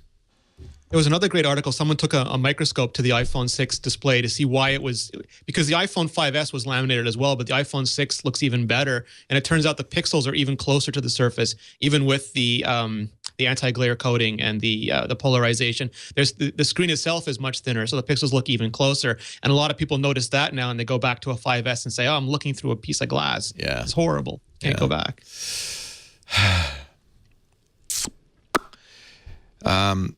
iPhone 6 drives huge downloads in October. VentureBeat writing, but marketing costs finally fall slightly. This is the cost per loyal user index. I don't know what the hell. Dean Takahashi writing, and tell me, I don't know what this is. App and game makers. This is from a company called Fixu, Fiksu. In October, the launch of the iPhone 6 and iOS 8 drove record download volumes for the most popular apps. Okay. On top of that, the cost of acquiring users dipped a little. That's probably, just math. But as the holiday season, whoops, I don't know what. What's the cost of a disloyal user, Leo?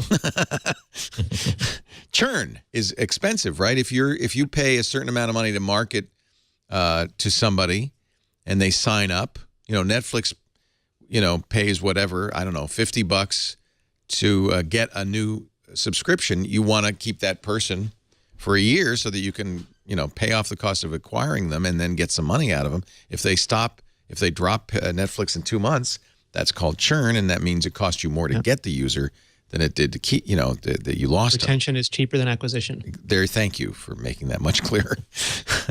And then there's the Fixu cost per launch index. The blue is iOS. The green is Android. Obviously costs a little more to market on iOS because there's a lot more choices. Brands and big companies spend a lot of money to get attention for their games and apps. That increases the cost of acquiring users via advertising on mobile devices, and so that's gone up steadily. So many graphs. I don't know what it means. What is it? Oh, you want another one? Here's the CPI index, the cost per launch index, which tracks the cost of driving engagement from mobile users. That grew 24% from September to 26 cents in October, up 39% from a year ago. Fixu sounds like a curse word. It's all I keep thinking. The iOS cost per install went up to $1.46. So that's the $50 I was talking about with the Netflix example. The cost to get a user install your game is roughly $1.46. See, this is good to know, though. When you say, oh, I think shouldn't cost 99 cents, what's it worth? It cost them $1.46 to get you to download it. The 99 cents, take out Apple's 30%, that's 66 cents they get. That's not going to cover it. That's why in-app purchases are so popular. Yep.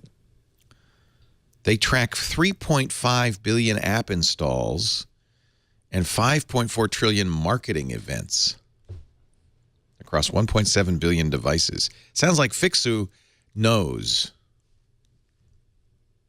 Sounds like they're really busy. They're very busy. The cost per loyal user, or CPLU, on Android was 10 cents in October. Cheap. They're cheap. And how loyal are they? I don't know. Wow, that's wild. I don't know what these numbers are, but apparently app developers care a lot about this kind of stuff. I feel like I need Horace Dediu to translate. Yeah, Horace, what is going on here? It is very simple, Leo. If you only paid attention to the numbers, it would be clear. Oh, you fool. Can you reduce it to an easily repeatable buzzword that someone with interesting hair can then talk about during a TED Talk? Are you talking about, what is his name, Shingy? I'm specifically not talking about Shingy because I am sick and tired of people giving Shingy crap. Why? I'm tired of it. Why? Well, because I think it's I see a I don't know about you, but at one point I went to junior high school, okay? And I remember, like, all you have to do is, like, one kid shows up. This wasn't me, but, like, you show up in a bowler hat just as a goop for one thing, and suddenly everybody says, okay, we're going to make fun of this kid for the next 5 years, and, like, only because we remember how the one time he wore the bowler hat. We're not going to ask him about, like, what he thinks, what he feels. Does he take his library books back on time? Does he take good care of his dog? No. We're just going to, yeah, see? And I think But that's how he looks. But let's not make fun of someone because of how they look. I don't think he was born that way, Andy. There's a difference. I think the problem is that people don't listen to what I don't think I've ever read an article about him that actually said in substance what he does, what his philosophies are, and what really moves and drives him. Oh, okay. Then you got to read this New Yorker article. Well, I've read the New Yorker article, and it talks about, oh, look, he went in and he redesigned his boss's office. Oh, look, he had a conversation in which he talked about this thing that this odd idea that he had on his iPad Mini during a long flight. And it's like, what you could make just as silly a video, excuse me, maybe almost as silly video about Johnny Ive. Yeah. Okay. Or about it's like he's obsessed with what kinds of metal. To us, it's like it's aluminum, it's wood or steel. For him, he spent like $1 million of Apple's money trying to figure out what kind of aluminum. Right. For God's Although Johnny sake. Ive shipped an iPhone, I'm just waiting for AOL to ship an iPhone. Shingy will, he's their digital prophet. I'm saying that I will defend anybody with interesting hair from people who seem to be complaining mostly that he has interesting hair. Write an article about here is what his job actually is at AOL. Here is how he has failed to do that job. Or AOL pays him his job. He must be doing something right. I'm saying that I could never. If I had to justify like my sideburns, if I had to justify anything else today, I could not do that. I would like to hope that people think that I'm an idiot for the things that I say and believe, not because of things that I have growing out of my head. That's all. So if you think about it, video will be everywhere, and the experience of it will be everywhere, even with things like wearables. But the thing about wearables today is it feels like if I wear all my wearables, by the way, I look like a tribal leader. It's one at one. But what I'm seeing in the future, what's going on right now is multiple use cases. I just love him. You know what? I want to hug the man. He gets a lot of crap for that. Really, you're right. It's about the hair. By the way, he does say he does talk in the New Yorker article about the hair and how he gets it that way and how long it takes him to get it that way. So he's aware of the hair. But like, was it a 4-hour interview in which he spends 3.5 hours talking about like, here's another set of graphs for you, and here's another deflection point based on blah, blah, blah. What? Here's an interesting story about Lady Anna that comes into this. If he were working for a different company. Then he asked him the one question about his hair. So, oh, yeah, well, it takes less time than you think. Right. And now it's all about his hair. Story. Yeah, I agree. That's the hook. If it were anybody that's but AOL, the problem is that AOL has a little credibility that you kind of If want. he was at Google, it'd be fantastic. Right, Also- everybody go, oh, look at this amazing guy at Google. So now we're adding the kick company when it's down thing. So now it's an asthmatic kid who wore a bowler hat that one time. Sergey gets that it doesn't for make his. it better, Leo. It could be Sergey worse. He gets could be it for working his for violence Uber. Good people. Oh, yeah. Nice. They would call him the Uber Goober if he worked for Uber. Uber guru. Apple has relabeled the free buttons on the iTunes and Mac App Store to Get, just in case. If you were looking Thanks to the EU. That's the EU. They said, and they made Google do the same thing. They said, you know what? If something's free but has in-app purchases, you really shouldn't call it free. So Get. It's interesting now because you have the price tag on paid apps, and then you have Get on free or free, with in-app purchase or subscription apps. You press the pay button, the price tag, and it says buy. You press the Get button, and it changes to install. Right. And I understand that the EU wants them to change stuff, but as a user experience thing, it's still. Better. Yeah, like if I just gave someone who wasn't familiar with this stuff a Google Play or an App Store device, I still don't know if they successfully navigate and understand the nuances of how the buying. What did Google do? Because Google was the first to change their. Let me just look at apps and see. Let's see. I'm sure some of these have in-app purchases. Well, it says free, but it doesn't say free on the button. It says install on the button. They still talk about free apps. Candy Crush Soda Saga, that's certainly got in-app purchases. They listed in the details. If you now they have to. Now they say now it's they got have to in-app. say the price range of the lowest and highest cost item in-app purchases. But if you're looking for absolutely free apps that don't have any strings attached, this still makes it no easier to find those. No, I think you're right. And Google doesn't say free. They say. A little print underneath the install button, in-app. Which they've been saying that for a while now. What they added recently is if you go into the more details about it, it has a little column for kind of the price How range. much? But Apple's done that too. Yeah, Apple has underneath the title the in-app purchase text. In-app purchase text, yeah. And they have what they're worried about, I think, mostly is kids, right? I think they're worried about, they're worried about Kids of adults all having ages. people having bad experiences, and they're not becoming less frequent as time goes by. Right. And I don't think Get's going to change that either, frankly. But a little extra transparency, I think, is welcome. Yeah. I think that this is not something that was this is not a consumer to Apple relationship, because this was not mediated by Apple themselves. But I think that might be a bad consumer experience that Apple would be very, very interested in solving, because there are people that just did not know that it was possible for their kid found a way, despite whatever fail-safes that Apple or Google or whoever put into this device, they managed to rack up $400 worth of expenses by buying donuts or whatever it is that these kids do with their beep boops, and that's a pain point and something that really should be sanded down. iOS will have Beats Music bundled into it, according to the Financial Times. I would go to the Financial Times article, but it's behind a paywall, so let's just give MacRumors.com the credit here. Apple will bundle the subscription music service it acquired from Beats into its iOS operating system early next year, says FT, instantly making it available on hundreds of millions of iPhones and iPads and ramping up pressure on Spotify. It will still there'll still be a paid-for service. It's not going to be free.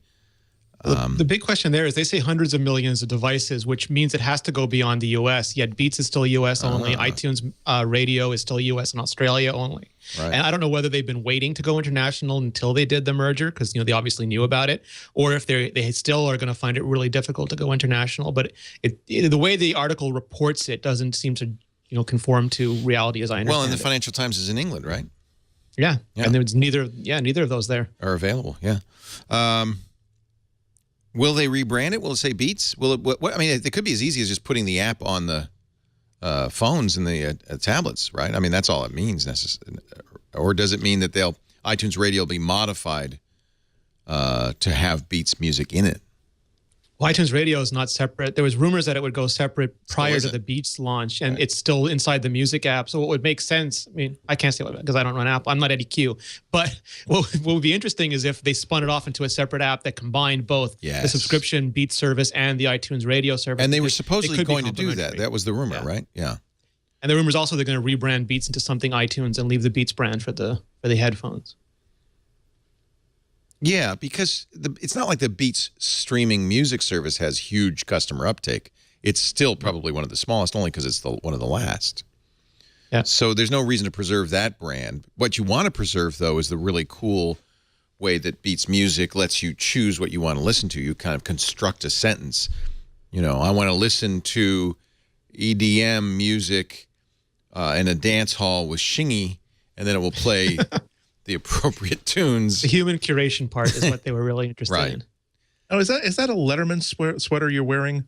Like you double letter in both swimming and football and basketball. Are you mocking me? No, I'm just saying. Just, you know. My hair looks normal. So, but what is normal, right? On the planet Shingy, my hair would look flat. In anime, he is the normal one. He's the normal one. Yeah. It was last week, right at the showtime, that the Apple released the Apple Watch SDK in a movie, and we were kind of trying to parse it in real time as we watched and read. Since then, any more insights into what Apple Watch means? Rene? The overall impression. Go ahead, Andy. Rene, I'm sorry. I know you've gone deeper dive than I have. I spent a day watching the videos and talking to people about it, but I mostly trying to figure out what I felt about it. Right. Basically, it impressed me that how interesting the difference between having a watch that runs its own operating system and has a great level of autonomy and only chooses to show off its power by how intimate the connection is between the pocket device and the wrist device is different from Apple Watch, which is we're putting all of our processing power into hosting the greatest user interface we can possibly put on a wrist, and we're going to lean on the phone as much as possible for the things that we do with it. So I don't know how that's going to express itself in the form of actual apps.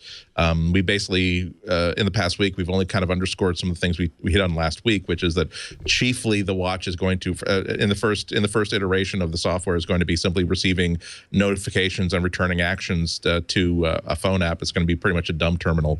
It's going to be like a VT100 only on your wrist, and self-hosted apps are going to come much later in the year. More interesting is what Apple was talking about, what the role of a watch app is going to be. My mind was set at ease when they were talking about how glances, not long, lingering, loving looks. That's not a direct quote, but that's pretty much what they're talking about, where they used as one example an app that's the American Airlines app, where if someone just looks at it, it will just simply say, here's what your flight status is. If you hold the watch in that position, then it will go a little bit deeper. But at no point is Apple encouraging people to do things like change their seat assignment or check in for a flight through the watch. This is the point at which we hand you off back to the phone for deeper things. So that did set my mind at ease, because I was very, very worried, given the demo they gave in September, that maybe they're expecting me to spend a lot of time futzing around with this little device that has so many controls on it. So we're still guessing, but there's more optimism, I think, for me than there was a couple months ago. Rene, what did you take away? Yeah, it's really interesting because, Apple has said native apps are coming next year. So coming next year, you'll be able to do all the sorts of independent apps. You'll be able to go jogging with your watch and not have to worry that you're leaving your apps essentially behind if you don't have your phones with you. The way it is right now, it's very similar to pre-iPhone SDK, where there were web apps, and when you were disconnected from the internet, the app essentially couldn't update. Right now, it requires the phone, so when you're not connected to your phone, your apps will not be able to update, and that's going to dictate a lot of what developers can do with it. But it's a short-term thing. Whether Apple just doesn't have time now, or they don't have the right things in place, that'll get solved next year. For now, it's really interesting because exactly what Andy said is that they've staged this by attention. And if you look at the verbs that they use, there's short look and long look notifications. And if your watch is down or pointed away from you, privacy comes into play because it only gives you the short look. It gives you an icon and not much else. If you bring it close to you, it gives you the long look. But also in low power mode, if it starts running low on battery, it'll stop doing long look notifications and just do the short look ones. So it's staging them based on attention and based on power consumption. Then glances, they're not calling them widgets. They're giving them a very verb, active sort of a name, and that gives you a little bit more information even. So you go from short look to long look to glance. And then you have the WatchKit apps, which are essentially the interface runs on the phone and all the logic is, the interface runs on the watch and all the logic is behind on the phone. And that's sort of a bet that Bluetooth connectivity is less power intensive and better for a WatchKit style app than actually making the processor do it on the watch itself, which kind of gives you a hint of where Apple's emphasis is for this. They want to do everything they can to make sure the watch is as power efficient as possible. And then you get into it, and it's really interesting because as much as as iOS and OS X have gone white, Apple's asking developers to go black with the WatchKit apps because the phone has a very large bezel and it's black, and if you make the app black, it's going to look widescreen on you. And if you make it bright, it's going to look very small. And they're also stressing what makes sense for somebody to glance at. A lot of apps simply aren't going to make sense on the watch. It's going to be much easier to get your phone and do anything intensive. But something that's just convenient based, whether you want to check, you want to glance at your logging, you want to do a quick NFC payment, an Apple Pay payment, you want to get an update on a status, that's a very quick engagement, a very quick interaction, and you can do that on the watch. So it looks like this is really, really well thought out. And like we said last week, totally, a lot based on extensibility, a lot based on continuity, which seems like a very virtuous cycle for them and easy to understand for developers. So it's all going to come down to what sort of experiences they can get on that watch come launch time. Yeah. It's interesting to see how much control they give to developers and then to the users. That is something that I wouldn't say that I worried about. But when you're talking about going to low battery mode and then the watch making a decision not to do things that are battery intensive, well, sometimes you're like, look, I got this battery, this watch just, pardon me. This watch just has to last me 10 minutes until I board the plane. And until I board the plane, I really need to know this information that I'm trying to get off of it. Don't try to help me by making it harder for me to find something I need for this watch to do. And it's such an interesting concept because people are still completely malleable on what a watch should do and how it should behave and what their reaction should be. So this launch is going to be so important. They can Apple can get away with pretty much whatever they want, except for not matching one of the 1 million expectations people have of this device. So there's so much room for so many different approaches to it, and I think it's still going to be a couple of years until people figure out what a smartwatch should do, in the same way that it took a while for them to figure out what a graphical user interface app should be or what a mobile app should be. It's also, it's a big bet on the experience. If you've used extensibility or you've used continuity a lot, especially continuity with handoff, sometimes it's absolutely instant, and sometimes you can count to 10 or 15 or 20 before it happens. And it's not a huge deal because you have the other devices, but on the watch, that's the entire sum total of experiences until native apps hit. And if it's 20 seconds to get an update, there might be a frustration level that doesn't exist on any other device. Yeah, Apple has to do the thing that they often do, which is this has to work, it has to work, it has to work. And if it does not work 100% of the time, we should not ship this or we should not include this feature here. What I like so many things about my Android Wear watch, but one of them is that it does pretty much the same thing where it will give you answers and short interactions, but at some point it will hand you back off to the phone. And I've never had a problem where I'll get that big button saying open on phone. I tap the button, and by the time I take my phone out of my pocket, the screen is lit up and it's showing me the information that I actually want, which is why I actually use it as opposed to don't bother with it, because if there's a 1 out of 10 chance it's not going to do anything, it's just not. I will never get in the habit of relying on it. So if Apple just makes the first iteration so good that people come to trust and rely on it, no matter how limited the feature set is, that's going to be the big win. We're going to take a break. When we come back, gentlemen, prepare your picks. But first, it's time to shave. Everybody together. Oh, you're not shaving for November. This is our last MacBreak Weekly for the month of Movember. That's the month that many men around the world stop shaving to raise awareness for men's health issues. But if you are getting prepared to shave it off come December 1st, if your special other person in your life says, shave that beard or mustache, then I got to tell you about Harry's. And take a look at these beautiful kits from Harry's. This would be a great gift for the holidays. Harry's was started by guys who think razors are too expensive. They figured there's a better way to do this. In fact, they wanted to make sure that you got the best quality razors and blades, so they actually bought a factory in Germany. They bought the factory, this is commitment, to create really good blades. Historically, almost all the world's razor blade factories have been controlled by the big name brands. That's how come they could charge you like $4 a blade. Hey, yeah, that's the model, isn't it? We've even said that. You give away the razor and you make it up on the blade. Well, Harry's wants to change things. They are now the only brand in the world that makes blades and sells direct. And that's how they can get the price down to so much less, about half as much as you might spend for, say, a Gillette Fusion blade. All because of this wonderful factory, which has been making some of the world's best blades since 1920. 400 German engineers, designers, craftsmen, and workers build and create very sophisticated equipment to give you the best shave possible. At Harry's, I want you to go to harrys.com and take a look at the various packages.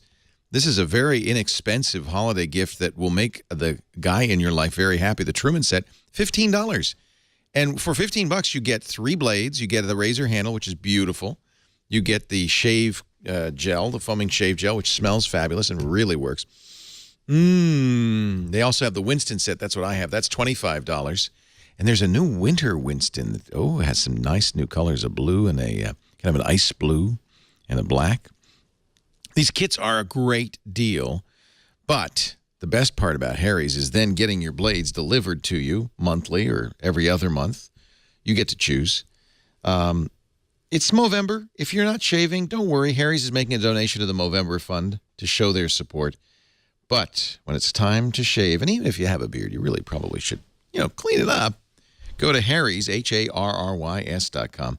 You'll be getting $5 off your very first purchase when you use our code MacBreak. $5 off your first purchase only when you go to Harrys.com and enter the code MacBreak at checkout. Wait a minute, you get $5 off your first purchase. That means for $10 you could get the Truman set. You don't have to tell your loved one that you saved so much money. But I tell you, he's going to be very happy. It feels so good. It works so well. And you will just love it. I shave every morning and every night now with Harry's. I like it so much. Harry's, HARRYS.com. Don't forget to use our offer code MacBreak to save $5 off your first purchase at Harrys.com. Every man deserves Harry's. It's like a hovercraft for your face, Leo. It's fantastic. We sent you one, right? But you have a large once beard a week. There. Once a week I use it like just clockwork, clean up your neck and stuff. Yeah. Yes. I know people who shave more, like me, because we have our Harry's and we love it. The kit, it looks nicer than this. I've deconstructed it. Once you hold it, you don't want to hold those cheap plastic blades anymore. Oh, amazing. If you're still buying disposable blades, shame on you. That's no way to treat your face. That's no way to treat your face. All right, time for our picks of the week, and I have picked something just for you, Andy Ihnatko. I know how you feel about singing. You're famous for your love of, is it Donna Damaro? Dana Damaro. Yes.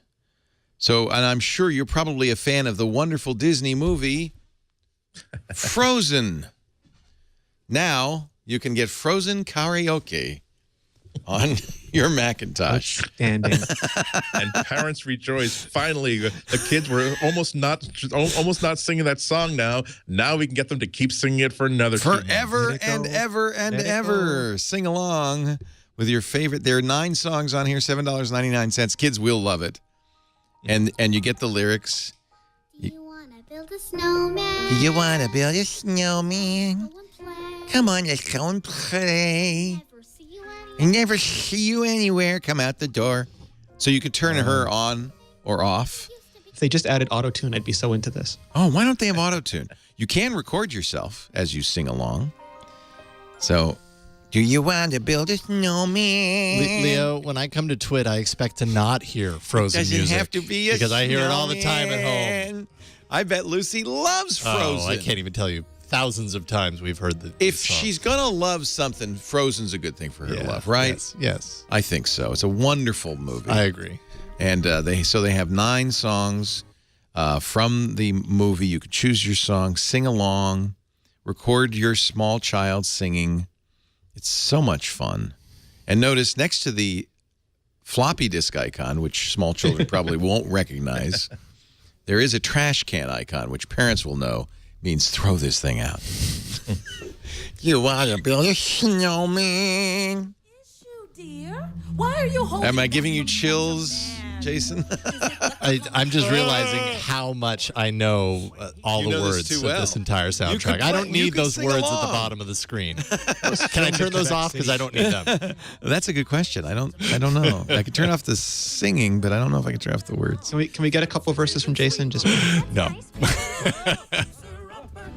So it got a few flaws, like a peculiar reindeer. This is not about me. All right. It's $7.99 on the App Store. Now we take it to Mr. Rene Ritchie for his much more appropriate pick of the week. I've got two. The first one is well known. It's probably been picked before, but it's recently been updated. It's Deliveries by JuneCloud. And it's a great app that lets you track, when you're doing all your holiday shopping, if you're shopping online and you're going to have stuff delivered to you and you want to make sure you know what day it's arriving, that you're home to get it. Deliveries used to be called Deliveries Touch for iOS, has always been my go-to app, and now it's been updated for iOS 8, and it includes Today View widgets, so you don't have to actually launch the app anymore. You can just pull down the notification center, make sure that you're actually on the Today screen, and the widget will be right there, and it'll tell you when all your packages are arriving. I've been using it all week to track, various stuff that I've bought, and it's funny because widgets, they're not surfaced enough that a lot of people know about them, but once you know about them, everything from pCalc to I'll use it for Dropbox. It's so quick to get access to this information from anywhere. I don't even have to go back to the home screen anymore. I just pull down the shade no matter where I am, and it tells me right there. And I don't suffer that problem anymore of you hit the home screen button, you get there, and then you forget why it was you hit the home screen button and end up opening Twitter again. I thought it was just my age. Okay, good. That's good to know. No, apparently it's a psychological thing. It's like when you go through doorways. Anytime you change state, it's hard to remember what transpired between the two states.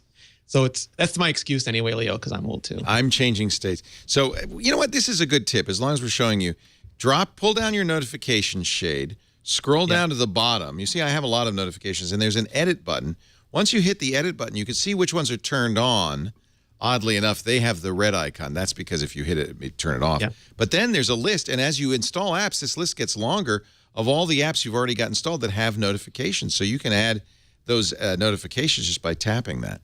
And the green button and adding it to your notifications list. So if you don't know what special widgets are available, there's the list right there in the notifications. And it really helped me out because I ordered a 13-inch MacBook Pro. I love this, yeah. And it was supposed to come on Wednesday, so I made sure I was on Wednesday, but then I saw on delivery status that it was coming on Monday, and I quickly changed my plans, and it did arrive on Monday. So I would have totally missed the delivery if I hadn't been keeping track of it. How does it work? Do you have to have it scan your email? I just enter in the tracking number. There might be smarter ways of doing it, but I've been using it since I think iOS 2. So I stuck with what I know. Yeah, I have a program on Android called Slice that scans your Gmail, and then so it auto adds everything. As long as you get an email notification about shipments. Yeah, I don't give people. I'm just. I know. Yeah, well, that's why I asked, because some people don't want to do that. Yeah, yeah. So this way, you just put the tracking number in, and you'll know. Yeah. Awesome. The other pick I had, and it's just a quick one. It's due disclosure. It's a guy that I co-host a podcast with who made the app, but it's called Stringer. And what it does is it shuffles. If you're used to just shuffling music and you want to shuffle to the next song, it's one thing. But if you're shuffling and you decide you really like the song and you want to hear the next one on the album, or you want to do anything that involves customizing between the shuffles, Stringer is great. I don't listen to a lot of music. I watch much more TV than I do music. But I found this really useful because when I do listen to something, it hits some sort of sense memory in me, and then I'm hearing an ABBA song, and all of a sudden I really want to hear the next one on that list, and you go right into it, and it's very visual. It's a really nice looking app. It's super easy to navigate, and it's a great way if you are a fan of shuffled music, but you just always wish you had more control over it than a pure random shuffle. Stringer gives you a lot of great control. So this replaces the shuffle feature in iTunes with its own shuffle through your iTunes list. One thing I always wish I could see is the previous songs. Can you go back? Can you go up and down in that list and see what you listened to? I never tried, but the way it looks to me like you could test that. Yeah. And I actually like the UI. Nicely done. It's their first app, and it turned out, I think, really nicely. Yeah. Stringer, and it is from heyderby.com. HEYDERBY. It's the product branch of Nickelfish, and Nickelfish, you've never heard of them, but they've done a lot of the very popular. Like if you've used a corporate app, for a hotel or a car company or something, you might have used their work before. Should we talk to them about doing a Twit app? They're good. I mean, they're expensive as well, but we should talk to them. We wanted to do kind of reference apps for Twit. They did the first version of the iMore app. Oh, well, there you go. I will talk to them. I'll email you offline. Sure. And finally, Andy Ihnatko's pick of the week. Andy? Mine's an oldie but a goodie, and also a very situationally one. It's things for iOS by Cultured Code. There are to-do list managers, and then there are to-do project goals, aspirations managers, and the king of that category is certainly OmniFocus. But the thing is, these are kind of complicated apps where it doesn't really, if your habit is just to go into Evernote and just make to-do lists and then check things off, that doesn't translate directly to one of these big apps. Things is a little bit simpler than OmniFocus. That's one of the differentiators that I've always had between the two. And also this week until the 28th, until the end of the week, it is free for iOS. What? It's normally $10, but you can get the iPhone version and the iPad version for free. The Mac version is 30% off, also for the same amount of time. Again, it ends on November 28th. It's the Apple Store pick of the week, and so it's a really good opportunity if you think that your life and your work and your personal life could be improved by switching from, again, Evernote simple to-do lists to a real task and goal manager. This is a cheap way to get into that and see if you can adapt your way of thinking towards the highly structured way of project management that these apps help you to do. Normally $10, probably worth $20, and it's free for the next week. That's a good deal. Yeah, $10. That was the one thing that always kept me from trying it. Is it's $10. Yeah. So that's a good thing. That's good. It shows up. I mean, I hope this is a good opportunity for Cultured Code, because I love that on other platforms you can simply get they can release a trial version. Right. And so you can really, on an app like this, $10 is not a lot of money for such a polished piece of software, but it's probably above the what the hell, I'll give it a try threshold for most people. Exactly. So this is again not just a good opportunity if you're thinking about things, but also if you're thinking about making that step up from a checklist of to-dos to something that's a little bit more organized, a little bit more structured.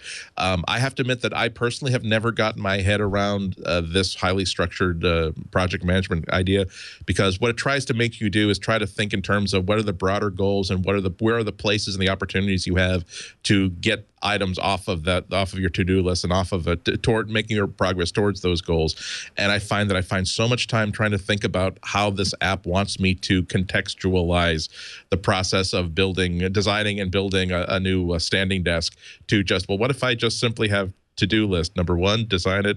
Number 2, buy the lumber. Number 3, cut it and then build it. So it's a really good opportunity for you to start messing around with this sort of stuff. Lovely. To-dos are the gym memberships of apps. To-dos are the gym member. Well, that's you always. I always get more and more of them, and then sometime during the year I stop going. But things it's an amazing one. Hey, by the way, we talked about this actually on iPad Today yesterday, but it's worth a mention that Carousel for Dropbox is now an app available for iOS. And that's a good one to mention, too. If you've been storing your photos on Dropbox, this will give you a gallery of your photos on Dropbox. And Ben on Twitter says that you can forward email to JuneCloud, and they will automatically add it onto deliveries for you. That's the easy way to do it. Yeah. That's the way to do it. So if you've got JuneCloud to keep track of your package deliveries, just forward that first mail from them. Yeah, track@junecloud.com, and it automatically adds it to your app. It's like Trip It that way. I love that. Yeah. All right. You know what the more sophisticated solution would be? Not only that, but also to figure out that you have once it realizes that, okay, you have an iPhone delivery for Friday, to arrange for, well, here are delivery restaurants that will deliver pizzas and food to your house so that you don't have to leave the house for even 5 minutes.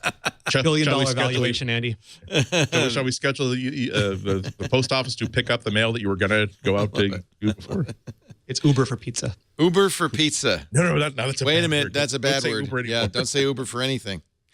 He's like the Bill Lyft Cosby of stage act. No. Thank you, ladies and gentlemen, for joining us for this edition of MacBreak Weekly. There was no news this week, so we made it a short show. We're thankful for the lack of news. Yeah, it gives us a chance to talk more. Andy Ihnatko at the Chicago Sun-Times. Good to have you as always. It's been a slice. I hope there's plenty of pumpkin pie in Pasadena for you guys. Have a wonderful Thanksgiving. Are you going somewhere? Are you doing anything? I will be spending Thanksgiving with my family. Nice. Very nice. I have been asked to bring a covered dish, and so I'm gonna have to go to the Stop and Shop, throw some elbows to make sure I get those tiny marshmallows and that little can of dried onions. Because That's it. I'll see that lady in hell before I let that other neighbor of mine get the last can of dried onions. Do your people do cranberries? I think cranberries are grown out your way, are they not? Yes, but the cranberry divide is just as sharp in Massachusetts and New England as it is anywhere else. And and usually I've rarely been to a Thanksgiving with more than with above, let's say, 9 people, in which there was not the cranberries, the jelly and the fruit kind. Yeah. Do you want the jelly? The ocean spray jelly in the can that when you put it in the dish still has the ribs from the can? So long as it's produced by local growers, okay? Or do you want the ones with farm communities, the people who spend all their time wading around in them bogs? It's a bog. People don't know that. Food on their children, Leo. Cranberries grow in bogs. They're in swamps, and they have to go out in boats and get them. I'm actually kind of depressed. There's this. There was a cranberry bog that I used to drive past like at least 3 times a week. It's in Walpole, or it's either Walpole or Norwood. Those of you who know suburban Boston, and it's like, and now even when the cranberry bog is dry, it's like, oh, that's where they grow cranberries, and now there's big signs they're turning into the land into a condo development. Oh.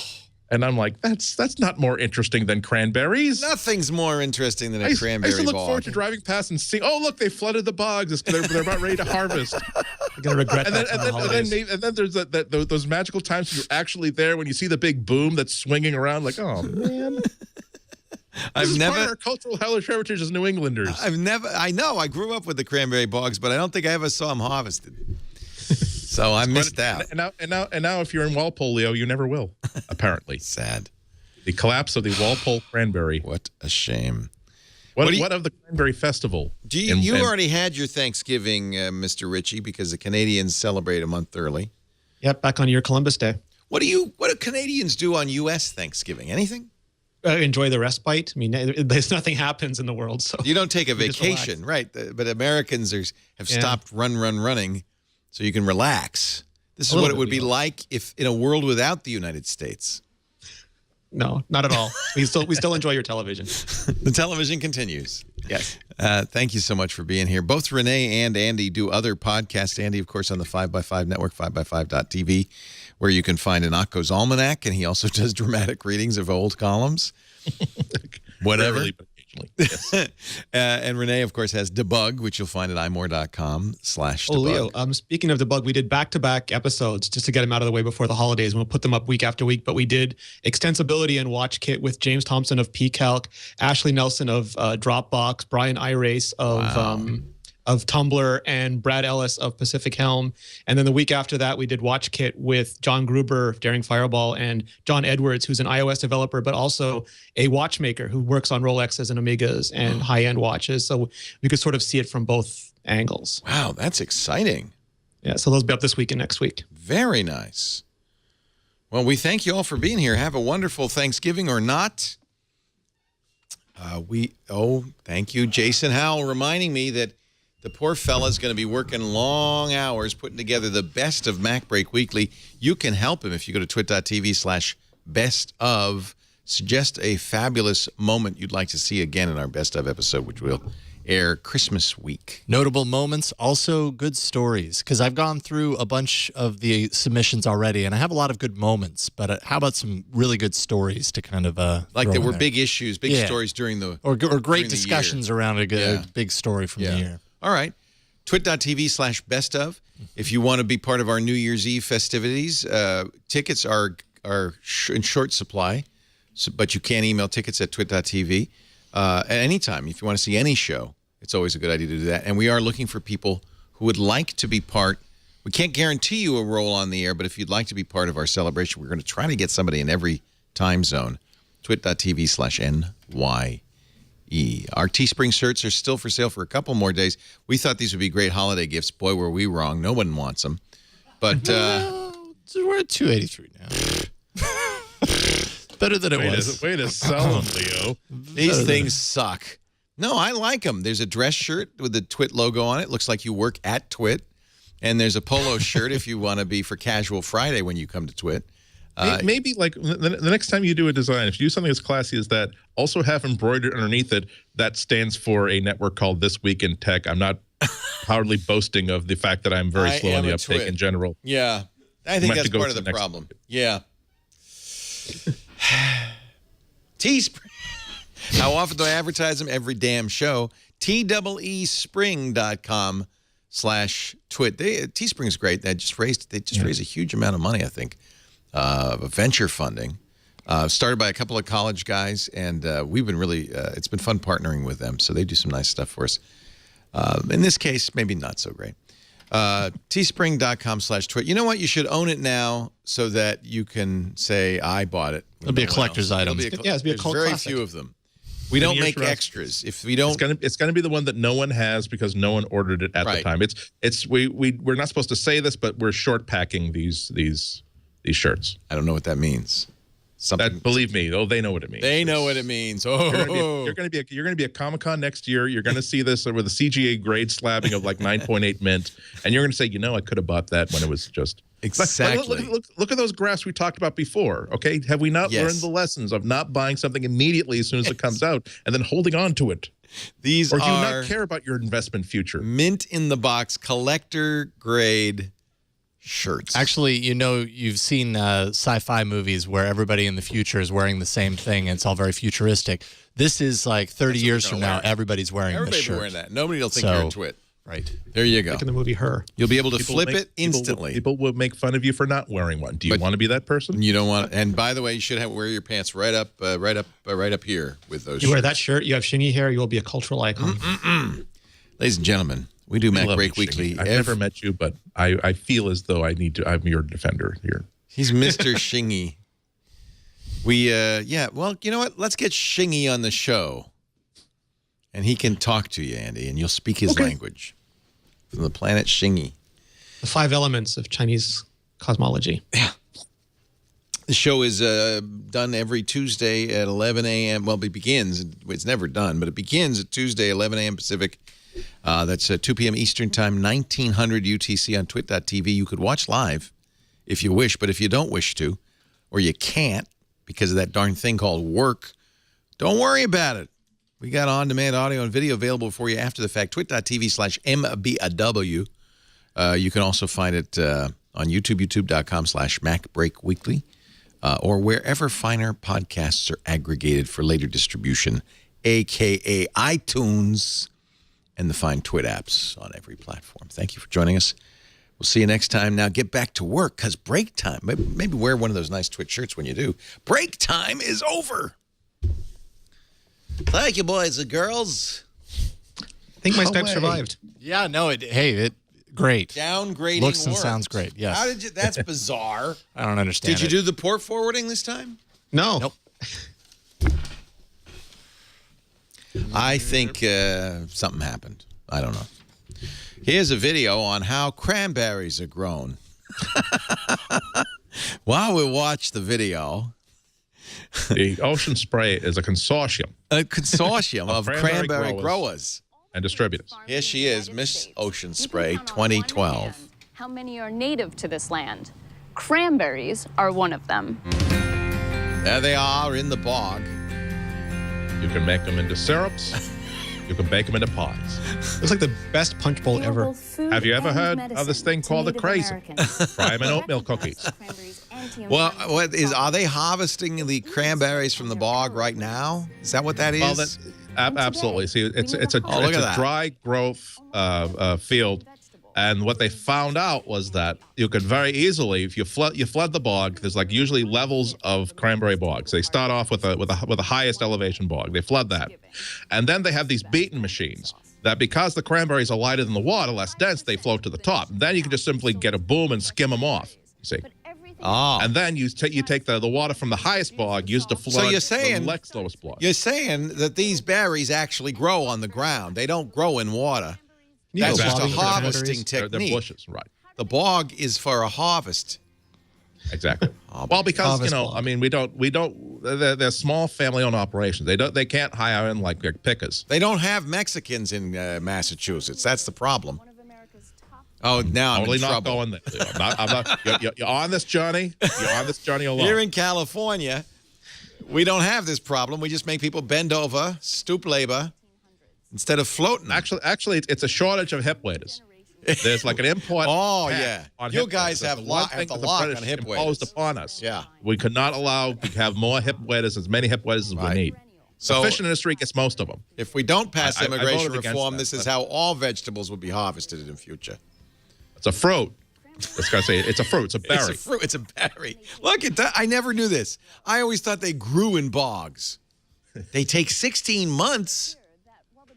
Well, it's a very bad business. And plus, no one wants them. They're served once a year.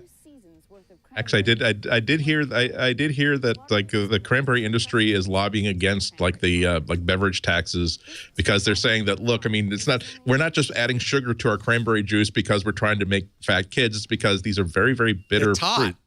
It's tart. And you don't want to drink a cranberry without some sugar in it. Exactly.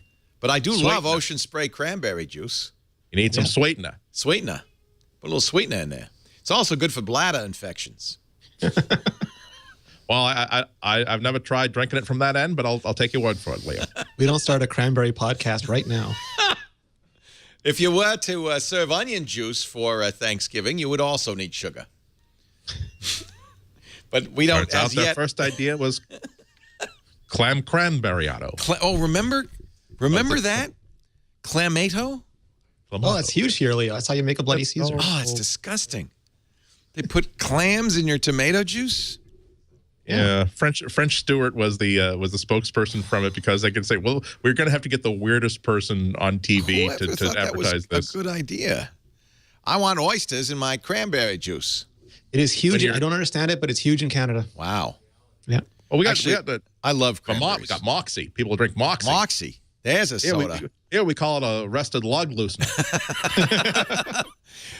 Pretty much people only eat cranberries once a year, right?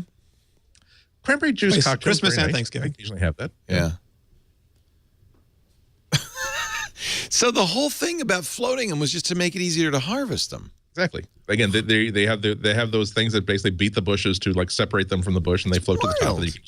Right. Why can't you should do that with Brussels sprouts and other vegetables?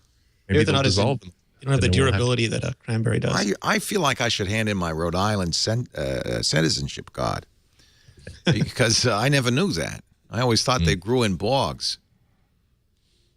They're a bog fruit. A bog fruit. All right, guys, I will let you go after this. Okay. Thank you so much. Happy Thanksgiving. Have a happy Thursday. Happy Thanksgiving, everybody. Thank you. Take care, you guys.